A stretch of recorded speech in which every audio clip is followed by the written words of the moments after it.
শীতের এক সকাল। ছোট্ট রবীন্দ্রনাথ মুখ ভার করে বারান্দায় একা বসে আকাশের দিকে তাকিয়ে আছে। সেদিন তার লেখা একটি কবিতা পরিবারের কেউই খুব গুরুত্ব দিয়ে দেখল না। সবাই ভাবল, ও তো খেলাধুলার ছলে লিখে ফেলেছে কিছু লাইন। কিন্তু রবীন্দ্রনাথের মনে কেমন একটা খচখচে ভাব। সে ভাবছে, তাহলে কি আমি সত্যিই পারি না? আমার লেখাগুলো কি কোনো মূল্যই রাখে না? এমন সময় তার জ্যোতিদাদা বাইরে থেকে ফিরে এসে হাতে থাকা কাগজ দেখে বললেন, রবি, তুমি কিন্তু থেমো না। আজ যদি কেউ না বুঝে, কাল বুঝবে।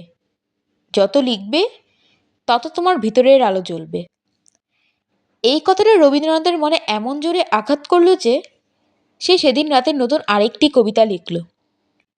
পরের দিন জ্যোতিদাদা পড়ে মুগ্ধ হয়ে বললেন, দেখলে, আলো তো তোমার ভিতরেই ছিল, শুধু বিশ্বাসটা দরকার।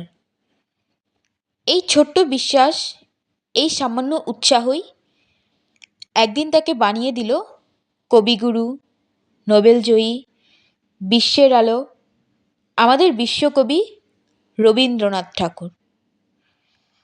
আসলে নিজের আলো নিজেই জ্বালাতে হয়। শুরুতে কেউ দেখবে না, কেউ বিশ্বাস করবে না, কিন্তু তুমি যদি থেমে না যাও, তোমার আলো একদিন পৃথিবীকে দেখতেই হবে।